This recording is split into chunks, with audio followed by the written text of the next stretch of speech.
Cricketer స్మృతి మందాన పెళ్లి రద్దయింది. ఇది ఇప్పుడు సోషల్ మీడియా వ్యాప్తంగా జరుగుతున్న చర్చ. కానీ కొంతమంది ఏమో పెళ్లి వాయిదా కాదు, కంప్లీట్గా రద్దయిపోయింది అనేది సోషల్ మీడియాలో ప్రచారం చేస్తూ ఉన్నారు. అయితే పలాష్ ముచ్చల్ స్మృతి మందానను మోసం చేశారంటూ పోస్టులు కూడా పెద్ద ఎత్తున సోషల్ మీడియాలో వైరల్గా మారాయి. పలాష్ ముచ్చల్కి సంబంధించిన ఒక చాటింగ్ లీక్ అయిందంటూ కూడా ప్రచారం జరుగుతోంది. ఇన్స్టా నుంచి అటు స్మృతి మందాన తనకు సంబంధించిన ఎంగేజ్మెంట్ ఇతరత్ర ఫోటోలన్నీ కూడా డిలీట్ చేసేసింది. పెళ్లి ఫోటోలను కూడా డిలీట్ చేసింది స్మృతి మందాన. అండ్ తన సహచరులు క్రికెటర్స్ ఎవరైతే ఉన్నారో తన సహచరంగా ఉన్నటువంటి క్రికెటర్స్ అందరూ కూడా సో ప్రజెంట్ వాళ్ళు కూడా స్మృతి మందాన అండ్ ముచ్చల్కి సంబంధించినటువంటి వెడ్డింగ్ కానివ్వండి లేకపోతే ఎంగేజ్మెంట్ ఫొటోస్ అన్నిటిని కూడా డిలీట్ చేసేసారు. ఇప్పటికే స్మృతి మందాన తండ్రి హాస్పిటల్లో ఒక అనారోగ్య కారణంగా ఆయన చికిత్స పొందుతున్నారనే చర్చ జరిగింది. పెళ్లి రద్దయిందా లేదా వాయిదా పడిందా అనే దానిపైన ఇంకా క్లారిటీ లేదు. అసలు ముచ్చల్ ఏం చేశాడు, ఎవరితో చాటింగ్ చేశాడు, ఎందుకు ఆయనకి ఇప్పుడు ఈ వెడ్డింగ్ క్యాన్సిల్ అయిందనే దానిపైన ఇప్పుడు రకరకాల ఊహాగానాలు రకరకాల చర్చలు జోరందుకున్నాయి. సో ప్రజెంట్ ఎంగేజ్మెంట్ జరిగింది నవంబర్ 20, 2025 గురువారం రోజున నిశ్చితార్థమైంది. స్మృతి మందానతో తన సహచరుడైనటువంటి కొంత ముచ్చల్తో సో తన ప్రేమ పెళ్లిదంతా కూడా so love marriage. So wedding సంబంధించి అన్ని రకాల ఏర్పాట్లు జరుగుతూ ఉన్న క్రమంలోనే మ్యాచెస్ జరిగాయి. సో మ్యాచెస్లో అద్భుతమైన పర్ఫార్మెన్స్ చూపించింది స్మృతి మందాన. టీమిండియా కప్పు గెలిచింది. ఆ తర్వాత గ్రౌండ్లోనే ఒక ప్రపోజల్ వీడియో కూడా వైరల్గా మారింది. ఆ తర్వాత ఎంగేజ్మెంట్, ఆ తర్వాత వెడ్డింగ్. సో నవంబర్ 20న వారిద్దరి మధ్య ఎంగేజ్మెంట్ జరిగింది. సో పలాష్ ముచ్చల్ భారత మహిళా జట్టు ప్రపంచ కప్ గెలిచినటువంటి స్మృతి మందాన మధ్య ఇప్పుడు సర్ప్రైజింగ్గా 2025 నవంబర్ 21, 2025 రోజున వారిద్దరూ ఒక వీడియోని షేర్ చేసుకున్నారట. సో ఆ పెళ్లికి సంబంధించిన వీడియోని షేర్ చేసుకున్నారు. సో స్మృతి మందాన పలాష్ ముచ్చల్ వివాహం నవంబర్ 23న 20 రోజు ఎంగేజ్మెంట్, 21 రోజున ఒక సర్ప్రైజింగ్ వీడియో, 23rd వెడ్డింగ్. ఈరోజు 25 పెళ్లి క్యాన్సిల్ అయిపోయింది. ఈరోజు 25 పెళ్లి క్యాన్సిల్ అయిపోయింది. ఎక్కడ కూడా ఫొటోస్ లేవు. సో ఆ వీడియో ఇదే. వాళ్ళిద్దరూ 23rd స్టేడియంలో కళ్ళకి గంతలు కట్టి ముచ్చల్ స్మృతి మందానని గ్రౌండ్కి తీసుకొచ్చి తనకి ప్రపోజ్ చేస్తున్నటువంటి ఆ ప్రపోజల్ వీడియో ఇదే. సో వాళ్ళు ఈ వీడియోనే ఇప్పుడు షేర్ చేసుకున్నారు. అప్పుడు సో ముచ్చల్ అండ్ స్మృతి మందాన షేర్ చేసుకున్న వీడియో ఇదే. 21st రోజు ఈ వీడియోని షేర్ చేసుకున్నారు. 20 రోజు ఎంగేజ్మెంట్ అయిపోయింది. సో 23rd పెళ్ళి అయింది.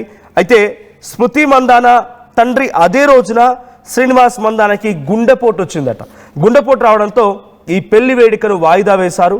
సో పెళ్లి వేడుకను గ్రాండ్గా అంత పెద్ద లావిష్గా లేకుండా గ్రాండ్గా చేయకుండా వాయిదా వేసుకున్నారు. సో తండ్రికి గుండెపోటు వచ్చిన కొద్దిసేపటికే పలాష్ ముచ్చల్కి కూడా ఒక వైరల్ ఇన్ఫెక్షన్ వచ్చిందట. సో ఎసిడిటీ కారణంగా అస్వస్థతకు ఆయన గురయ్యాడట అటు కాబోయే భర్త ముచ్చల్ కూడా. సో వెంటనే ముందు జాగ్రత్తగా ఆయనకు కూడా ఆసుపత్రి తరలించారు. అయితే కొద్దిసేపటికి ఆయన డిశ్చార్జ్ అయిపోయాడు.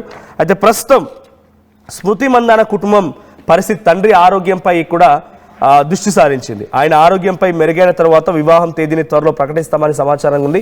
అయితే ఆ వివాహం జరగలేదు. 23rd వెడ్డింగ్ జరగాల్సి ఉంది. యాక్చువల్గా 20 రోజు ఎంగేజ్మెంట్ అయింది. 21st రోజున ఒక వీడియో రిలీజ్ చేశారు. 23rd వెడ్డింగ్ జరగాల్సి ఉన్నటువంటి రోజున తండ్రికి గుండెపోటు రావడంతో ఆ ఫాదర్ని వెంటనే హాస్పిటల్లో చేర్పించారు. అటు కాబోయే భర్త ముచ్చల్కి కూడా కొంత అసిడిటీ కారణంగా ఇన్ఫెక్షన్ రావడంతో ఆయన కూడా ముందస్తు జాగ్రత్తల భాగంగా హాస్పిటల్కి తరలించారు. సో దీంతో వెడ్డింగ్ వాయిదా పడినట్టు అయింది. కానీ ఇప్పుడు వాయిదా పడలేదు, ఏకంగా పెళ్ళే రద్దయిపోయిందనే చర్చ జరుగుతుంది. ఎందుకంటే ఒకసారి మళ్ళీ స్మృతి మందానకు సంబంధించి ఇన్స్టా పేజ్ని చూపించే ప్రయత్నం చేస్తా. సో ఆ పేజ్లో పీసీఆర్ ఒకసారి చూపించండి. సో స్మృతి మందాన ఇన్స్టాగ్రామ్లో తన వెడ్డింగ్కి సంబంధించి ఫొటోస్ అన్నీ డిలీట్ అయిపోయాయి. వెడ్డింగ్ ఫొటోస్ ఏవి కూడా లేవు. సో వెడ్డింగ్ సంబంధించి వెడ్డింగ్ కాదు ఎంగేజ్మెంట్ సంబంధించి కంప్లీట్ ఫొటోస్ డిలీట్ అయిపోయి ఎక్కడ కూడా ఎంగేజ్మెంట్ ఫొటోస్ లేవు. తన ఇన్స్టాగ్రామ్లో లేవు, తన ఫ్రెండ్స్కి సంబంధించి ఇన్స్టాగ్రామ్లో లేవు, ఎక్కడా కూడా కనిపించకుండా పోయాయి. సో ఆయనకు సంబంధించి ఒక చాటింగ్ లీక్ అయిందట. ఆ చాటింగ్ విజువల్ కూడా మీకు చూపిస్తాను సోషల్ మీడియా ఏం జరుగుతుంది ఇప్పుడు అనేది. ఆ చాటింగ్ ఇక్కడ చూడండి. ఒక ఎవరో కొరియోగ్రాఫర్తో తను ఇల్లీగల్ రిలేషన్షిప్లో ఉన్నట్టుగా, సో స్మృతి మందానని మోసం చేసినట్టుగా ఇది ముచ్చల్ పలాష్ సంబంధించినటువంటి ఇన్స్టాగ్రామ్ చాటింగ్ సంబంధించి వాట్సాప్ చాటింగ్స్ ఇవన్నీ కూడా. సో ఇక్కడ కొన్ని ఫస్ట్ ఒక మనం ఫోటో చదివే ప్రయత్నం చేద్దాం. ఫస్ట్ ఫోటోలో ఏముందనేది. Oh nice. Let's go to Marriott to swim next week whenever you are there. So you're dating నా అని చెప్పి ఒక comment. That does not mean we can go for swim something ఏదో మెసేజ్ ఉంది. తర్వాత లిటరల్లీ ఇంకా చాలా అబ్యూజివ్ వర్డ్స్, సక్స్ అని, లేకపోతే we meet once in 3 to 5 months అని. అంటే ఒక అమ్మాయిని ఎవరినో మోసం చేశాడని, ఆయనతో పాటుగా డేటింగ్లో ఉన్నట్టుగా తనకు సంబంధించి కొన్ని వీడియోలు, చాటింగ్స్ లీక్ అవడంతోనే స్మృతి మందాన తనని మోసం చేశాడు ముచ్చల్ని భావించి తనని పక్కన పెట్టేసినట్టుగా, సో వాయిదా కాదు రద్దయిపోయినట్టుగా ఇప్పుడు చర్చ జరుగుతోంది. ఈ ప్రచారం జోరందుకుంది. సో ముచ్చల్ వేరే ఒక అమ్మాయితో ఇల్లీగల్ రిలేషన్షిప్లో ఉండడం ఇటు స్మృతి మందానకు నచ్చలేదు. స్మృతి మందాన ఆయన నిజంగా ప్రేమించి ఈ వివాహం చేసుకోవాలనుకున్నారు. కానీ ముచ్చల్ మాత్రం స్మృతి మందానను మోసం చేసినట్టుగానే కనబడుతోంది చాటింగ్ ద్వారా. సో వేరే ఒక అమ్మాయితో చాట్ చేయడం, వేరే ఒక అమ్మాయితో డేటింగ్లో ఉండడం, వేరే ఒక అమ్మాయితో కలిసినటువంటి ఫోటోలు, వీడియోలు వైరల్గా మారడంతో అమ్మాయికి చిక్కడంతో, దానికి తోడు అదే రోజున ఆ అమ్మాయికి తెలిసింది ఆ తండ్రికి గుండెపోటు రావడం, అసిడిటీ ఇన్ఫెక్షన్ కారణంగా ముచ్చల్కి కూడా ఆ సమయంలో, అంటే ఎంత చూడండి 23rd రోజే వివాహం జరగాల్సి ఉంది, అదే రోజు తండ్రికి ఈ విషయం గుండెపోటు రావడం, అదే రోజు కాబోయే భర్త ముచ్చల్కి ఇన్ఫెక్షన్ రావడం, ఆ తర్వాత అదే రోజు ఈ చాటింగ్స్ బయటపడడం. సో నిజంగా ఒక రకంగా ఆ సిచ్యువేషన్లో స్మృతి మందాన ఈ చాటింగ్స్, ఈ డీటెయిల్స్ అన్ని కూడా చూసి షాక్ గురై ఉంటుంది. సో దీంతో ముచ్చల్తో వివాహాన్ని రద్దు చేసుకుంది అనే రకంగా ప్రచారం జోరందుకుంది. ఏదేమైనా ఒక స్టార్ క్రికెటర్ సెలబ్రిటీగా ఉంది కాబట్టి తన విషయంలో ఇప్పుడు సోషల్ మీడియా వ్యాప్తంగా కూడై కూస్తున్న మాటలు పెద్ద ఎత్తున జోరందుకు ఉన్నాయి. సో తన వివాహం, వెడ్డింగ్ క్యాన్సిల్ అయిందా లేదనంటే అది కొంత పోస్ట్పోన్ అయిందా అనేది మాత్రం ఇంకా అఫీషియల్ ఎటువంటి అనౌన్స్మెంట్ అయితే లేదు. బట్ తన ఇన్స్టాగ్రామ్ పేజీలు చూసినా, తనకు సంబంధించిన సోషల్ మీడియా ప్లాట్ఫామ్స్ చూసినా ఎక్కడ కూడా ఆ ఎంగేజ్మెంట్ తాలూకా ఫొటోస్ని కానీ వీడియోస్ని కానీ కనిపించకుండా డిలీట్ చేసింది స్మృతి మందాన.